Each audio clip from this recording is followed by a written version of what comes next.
Have you ever walked into a small, locally owned convenience store and the owner gives you the creeps? He seems to follow you around, watching you shop, stands a little too close, and says things to you that make you feel odd and uncomfortable. But once you leave, you seem to convince yourself it was all in your head. I'm sure everybody's experienced that. But this was not the case with the Bender family. There were many people that felt the same way, only they too convinced themselves it was all in their head, ending up missing the next day. The Bender family stuck together, a little too close. And with a list of over 11 victims, the family disappeared. And to this day, they are considered America's first family of serial killers.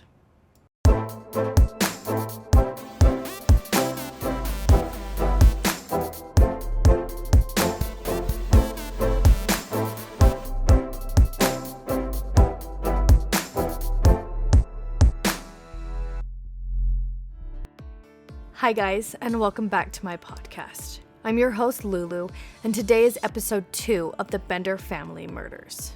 Last week, we mostly covered the family. We covered their traits, their personalities, and where they lived and what they had created for themselves. We also went into a little bit about their murders and how they started. But in today's episode, we're gonna go back through those murders a little more in depth this time. It's going to give you a little more of an idea of who the Bender family was and the things that went through their head. We're also going to talk about the facts that surround their disappearance and a little bit about the theories of where they went and why we were never able to find them or get any more answers than what we have today.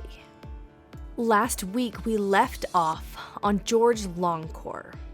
He had just went missing, and he really was the first victim that somebody actually missed. Obviously, everybody realized to a point that somebody was missing, but he was really the first victim of the Benders. That meant something. His wife had actually just died. He and his daughter had left to attend her funeral when they stumbled across the Bender family inn. And that's where they would never be seen again. A man named William York had actually sold George and his daughter 2 horses, along with a wagon for their trip to the funeral. And when he was informed that they had found his horses abandoned in Kansas, he actually got a little worried. This family of 2 had told him where they were going. They had told him their plans, and the abandoned horses were not in that plan. He decided he was going to be the first person to go and look for them. He had actually mentioned to one of his friends that he was going to go visit the Bender property. That was a stop that these 2 family members would have passed by. And that was really the only lead that he could think of. When he had left to search for this man who had gone missing, he never ended up returning either. Now, this is really when things started to get worrisome, because this man, William York, was looking for George Longcore and his daughter. And then he also never returned. I'm very glad that William had said something to his friend about where he was going, because otherwise, I don't know if the Benders would have ever been found out. And this friend informed his brother, Alexander York, that he had not returned back to tell him about the findings of this missing man and his daughter, and he was now worried about his friend. Alexander also began to grow quite worried. And finally, in April of 1873, when William still had not returned, Alexander decided to go to the inn to question them. He arrived at the inn and began asking the family millions of questions about his brother, if he had stayed the night, or if he had any idea where he was going. Katie had offered Alexander to try to use her superhuman powers to track him down. But she claimed all of her attempts to get in contact with the other side just didn't work. And ultimately, she said she couldn't find his brother. And Ma and Pa claimed that they could not remember if he had ever come to their inn, much less if he stayed the night. And soon, all of Alexander's other questions were just met with the Benders claiming that they had no more information to give him. They had no idea where his brother was, and pretty much to just leave them alone. They actually tried to misguide Alexander, and John had told him that he was around the creek and had gotten shot at one time. And maybe his brother, on his search to find these two missing family members, had also gotten shot by this madman around the creek. He told Alexander that maybe his brother William had met with some foul play by the creek to go look and see if they could find him, but he might have washed down the river, right? And so Alexander left, feeling defeated and going to try to find any more information about his brother. But this is where the Bender family started to grow very worried. They did not realize that their last victim was from such a powerful family and had now people looking for him. None of their other victims besides the two family members had ever been searched for, ever. And they didn't really know what to do. And Alexander, feeling defeated, set out to get some outside help. Because they were from such a powerful family, he was able to get a group of men together to go and look for his brother. And there are reports that Alexander's men that he sent out to find his brother began beating and assaulting those around the town, demanding that somebody give them some information because his brother had went through this town. Even the neighbors of the Benders that had nothing to do with this and hadn't even seen him were subjected to these beatings and assaults.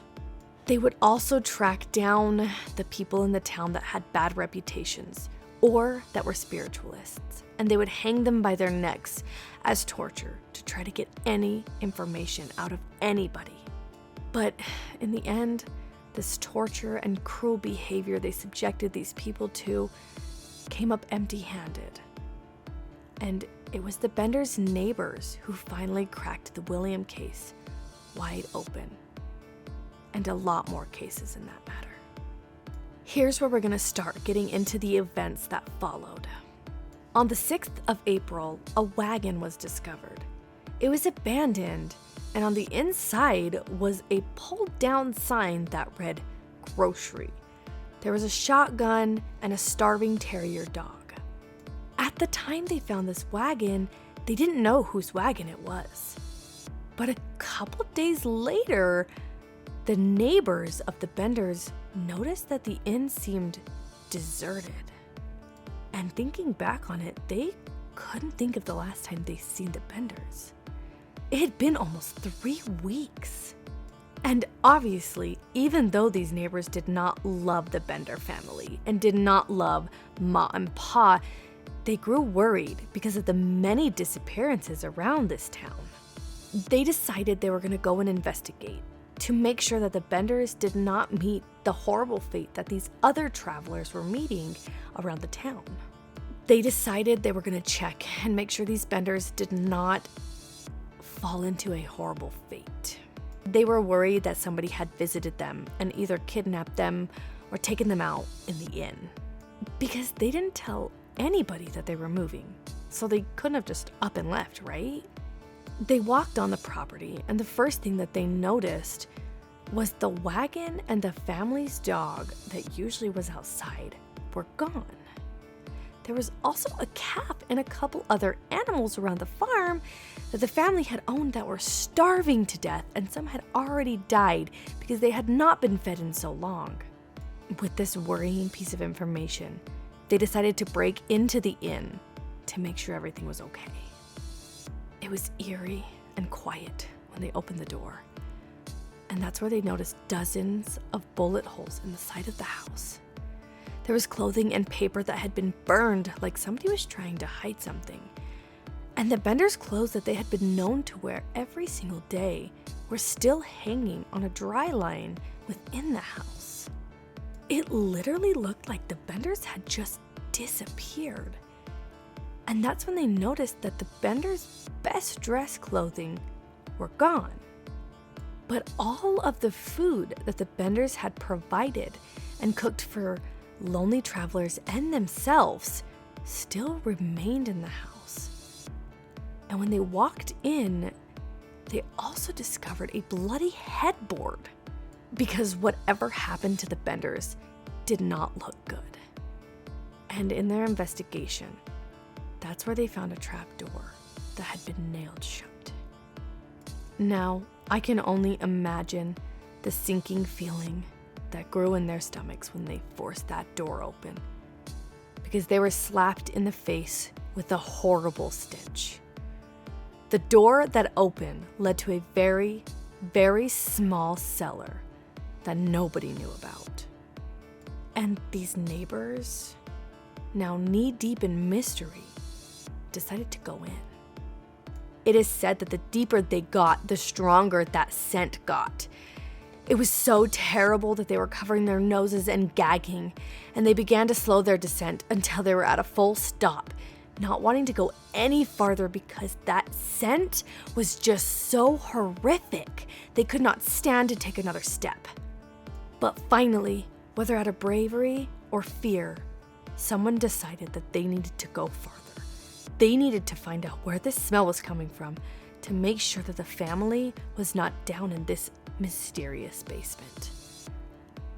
And they walked forwards, farther and farther, ignoring that smell until they discovered a small room. The floor was coated in a brown, sticky residue that the stench was rolling off of. At this point, the stench was almost unbearable, and with further investigation, it was discovered to be old, clotting blood. With no sign of the Benders, no sign of bodies, but with so many signs that something was going wrong in the Benders Inn, they finally decided to call authorities in. They began a full-blown investigation, and once they heard from these neighbors that the wagon and the dog were missing, they pinpointed the one that was discovered on the 6th to be the Benders. And now, the Benders were nowhere to be found, and there was a hidden cellar that was discovered to have inches of blood drying in it. So obviously, they were concerned. But at this point, they weren't worried as to what happened to the Benders, but more like where the Benders went. They decided the first thing first would be to dig around the home. That blood had to have come from somewhere. There was so much of it that it had to come from multiple somewheres. And they soon found a very shallow grave. It was located in the garden and the apple orchards the Benders had planted when they had first moved in. They dug it out, and that's where they found a naked corpse. The remains of a man named William York. The same man that Alexander had come looking for. William had been beaten to death. He had 3 smashed wounds located on the top of his head, and his throat had been cut open and drained of the blood. And once the first body was located, they began digging up the entire property. And soon another 10 bodies were found, along with multiple cut up body parts that did not belong to any of the full bodies. All of the bodies shared the same wounds, and they were all naked. All except for one body. There was a body of a 7-year-old. They concluded that the state of her body, that she was thrown into the grave with her naked and dead father and buried alive. This was the body of George Longcore and his daughter that were going to attend their mother's funeral. All of these bodies also were buried, except for one that was found at the bottom of a well, and they all had horses that were nowhere to be found. After they discovered all of the multiple bodies that laid around the Bender family farm, they came up with their conclusion as to what happened. They believed that Katie lured these men in, whether it be with her drop-dead smile or promises of staying the night together. Once they were in, she would convince them to take a hot meal and a night in at the inn.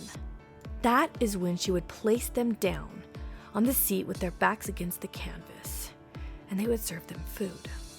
Katie would stand and flirt with these men until they threw their head back and it pressed against that canvas that they were against. Old Man Bender or his son Johnny would wait on the other side in the family's living quarters until a head print pressed against that canvas. Once it was there, they would swing a sledgehammer down 3 times and crush their head.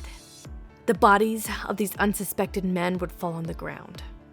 And that's where they would move this table, revealing the trapdoor that was underneath them the whole time. They would open this trapdoor, and either Katie or Ma would slit their throats while holding them over the opening and let the blood fill this cellar.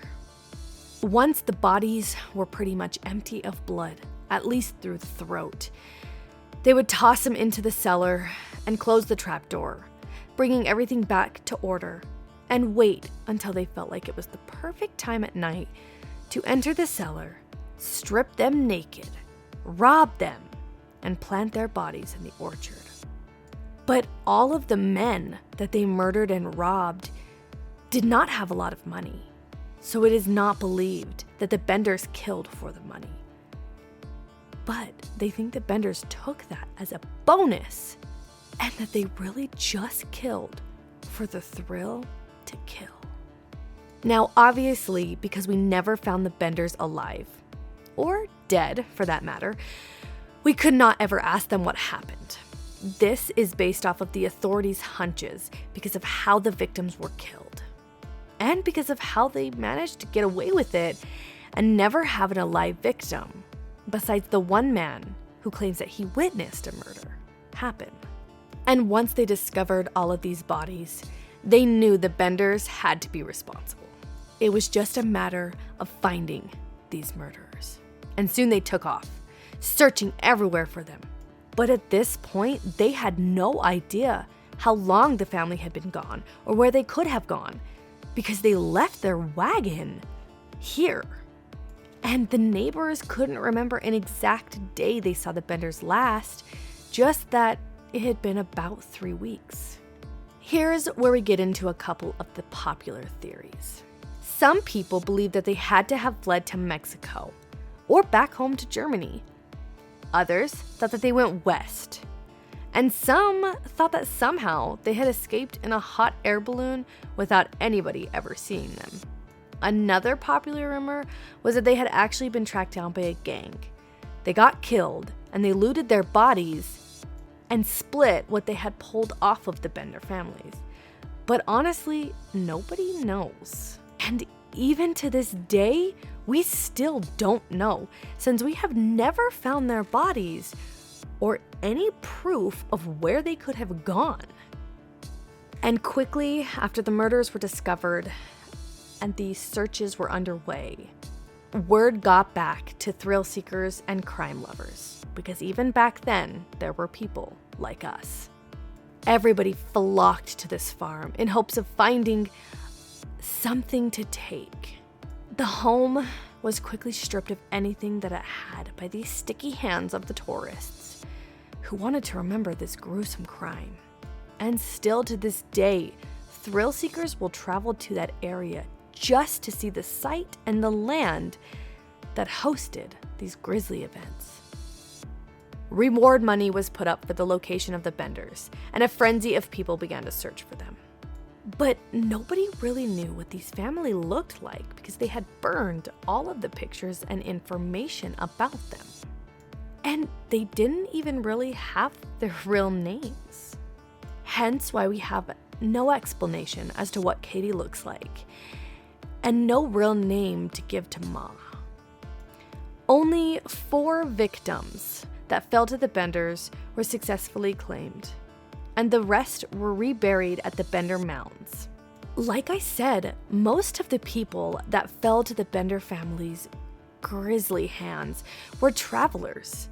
They didn't have a lot of people that were looking for them, and they didn't have a lot of people that were missing them. And it's heartbreaking that 7 of those bodies still have never been claimed. And quickly, the finger as to what all happened and why this happened pointed directly at Katie, because she was the witch. Like I said in my first episode, witches have never and still aren't looked at as very trustworthy. A lot of people are scared of the things they do and the things they say. And I feel like a lot of the finger pointing is because of that. They were afraid because she claimed she was a witch, even though honestly, the whole family was involved. It was not just Katie. And then, just an interesting fact. In 2011, ghost hunters actually set up multiple equipment to see if any spirits from the people that were murdered still wandered that soil. But they came up with nothing, proving that the people who were murdered on that soil had finally moved on. I mean, with close to 150 years after the Benders resided on their land, of course they should just move on at this point. It's now kind of just considered a place to grow things. The memories and the horrors will always be stuck to that area, but the soil holds no more evil. I'm gonna quickly list off these victims and how they were found. Even though these victims were never claimed, we do have a name for most of these victims, and they deserve to get that recognition. We're gonna start with Benjamin Brown. He was born on May 4th of 1934. He went missing on November 30th. He was not claimed and was just reburied at the Bender Mounds. John Boyle. He went missing October 25th. He was identified and claimed by his wife from the shirt that she had made for him. Jack Boley. Identified because of how large of a man he was.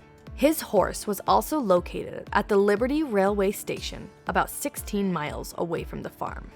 Alonzo Sconce. He was a young man. His body was identified by his teeth and his socks. He was the man that was found at the bottom of the well. George Launcher. He was on his way to his wife's funeral with his daughter. Mary Launcher. She was the daughter of George Launcher and was buried alive with his dead body. She had no marks on her body and was found with fistfuls of dirt, like she was trying to dig her way out. Some sources dismiss this as true, though. She had a dress and an apron on and was the only dressed victim of the Benders. W.F. McGrothy. He was born in 1843 and was buried face down. The tattoos that he had were used to identify him. H.F. Mackenzie. He was 29 years old. He had come to buy some land and was missing since Christmas. His hands and bushy beard were used to identify him. There was a small, unidentified man. He was medium height and was buried in the old well, but there are conflicting reports on that. He was found mutilated and is thought to have been burned. This is believed to be one of the Benders' first murders, and they do believe that he might be Jack Bogart. William York. This is the brother of Alexander York and was found within 200 yards of the cabin. His skull was smashed in, and he had one eye missing. He was identified by his brother, Alexander York, using his glasses and his scars. Some sources claim that his son was killed with him, but I only consistently read that there was a daughter buried with her father, so I do not know how true that is. There was an unidentified woman. She is young, and that is all the information I could find on her.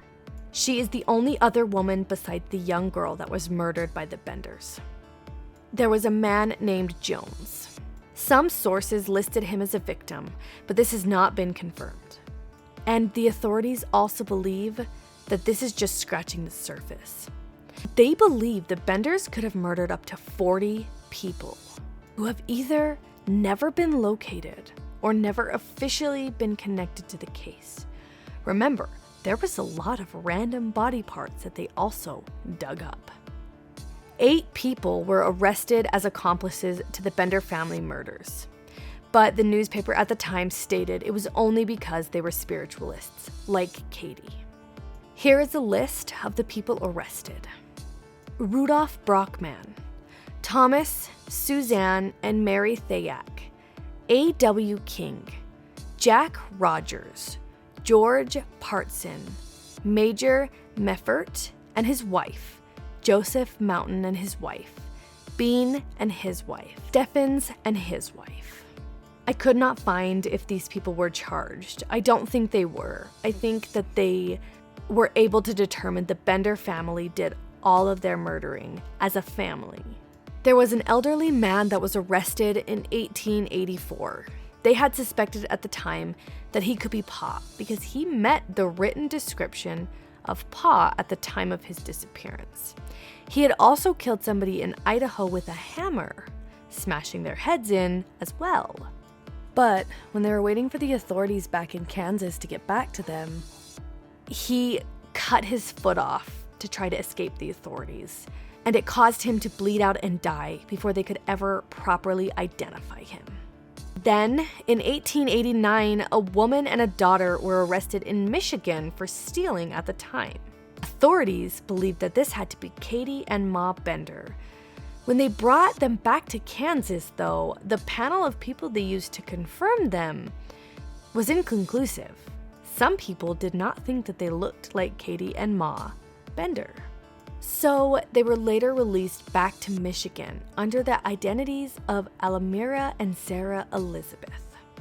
So what do you think happened? Do you think any of these people they arrested could have been the Benders later on? Do you think the Benders got murdered and just left and we've never been able to find and identify their bodies? Or do you think they went back to Mexico and continued their killing? Because in my opinion, there is no way a family who kills for the thrill would just move and stop, if that makes any sense. And also, they only arrested 3 people at the time, thinking it was them: Pa, Katie, and Ma. Where did Johnny go? And if the theory that John and Katie were married, why was Katie with her mother if that was them in Michigan? Does that make sense? This is a crazy case. They killed so many people in such a short span of time. And the way they did it makes me think that before they even moved to Kansas, they were probably killing before. I 100% believe that they have a lot more than just the victims that we covered in this case, that we have never been able to link to them. And I really wish we could have, found them, not just to hold them accountable, but to really find out the story and what went on in the Bender family's heads. The Benders were never held accountable for their murders in Kansas, and we have never been able to confirm their identities or what has happened to them to this day. They could have been the 3 that were previously arrested, but without any other identity confirming tools other than appearances, they were either let go or just ended up dying. So what happened to the Bender family? What happened to America's first family of serial killers?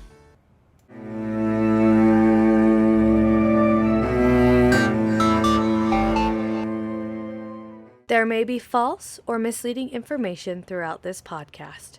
All facts have been researched to the best of my abilities, but accidents do happen. If this is a story you are interested in knowing more about, I highly recommend doing your own research. Thanks for listening, and I'll see you next time.